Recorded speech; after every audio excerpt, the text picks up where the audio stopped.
Le voile, à mon sens, dévoile toute la problématique. La problématique entre identité religieuse, anthropologie, société et politique. Après, il y aura la question juridique. Le travail juridique, sociologique qui est à faire ne peut que révéler une fois de plus que nous sommes loin d'avoir affaire à quelque chose d'anodin.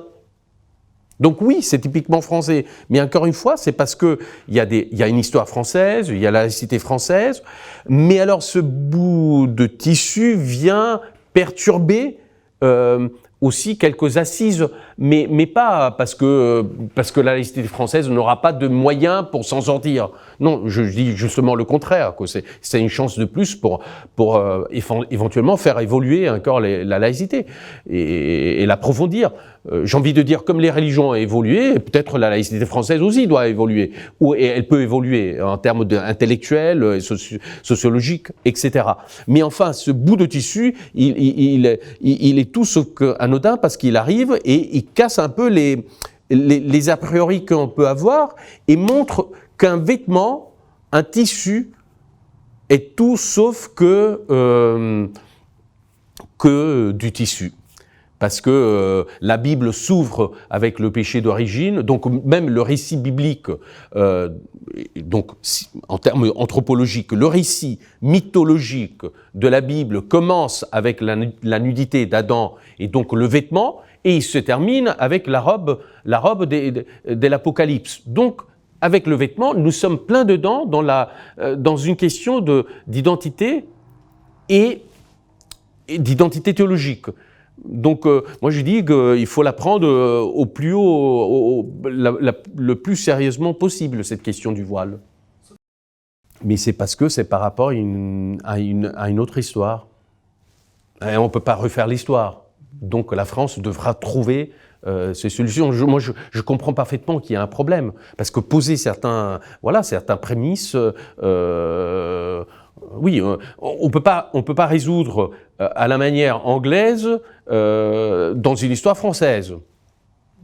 Mais bien sûr que le voile peut poser, avec ces prémices de laïcité, une histoire qui est fortement marquée, disons-le, par le catholicisme, et donc les prises de distance par rapport à une puissance qui fut l'Église catholique dans ce pays.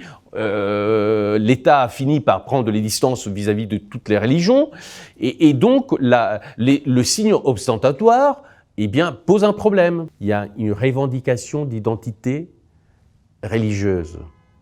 Donc les croyants aujourd'hui ont envie, on sent le besoin de s'afficher davantage dans la scène, dans la sphère publique. Et c'est là où tout le problème se passe.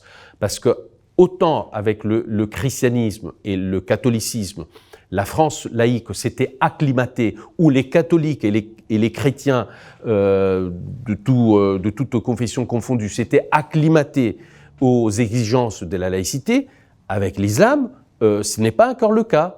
Et donc, le cas de l'islam réveille aussi, à mon sens, et pas seulement pour les musulmans, parce que ça va faire comme du levain dans la pâte, va réveiller l'envie des religions, des différentes confessions et des différentes appartenances en France. Ça va réveiller le noyau principal d'une religion, qui est celui de témoigner, celui de diffuser, celui de répandre, celui de se dire appartenant à une religion. Et c'est là que je dis, il y a le noyau le plus problématique.